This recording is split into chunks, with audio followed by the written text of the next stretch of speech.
Alright guys, well, I got the Predator 212 on the bike, did all kinds of work on it, of course I got a header down to jack shaft delete, all this cool jive, governor removed, woo! But, went to start it and no go.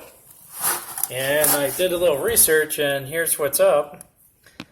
Your push pins may be offset when you do the governor delete. So just keep that in mind. Go ahead. See if I get a good angle right there. But as you can see, well boy, that just ain't right. So it looks like we need to do a little rad adjustment.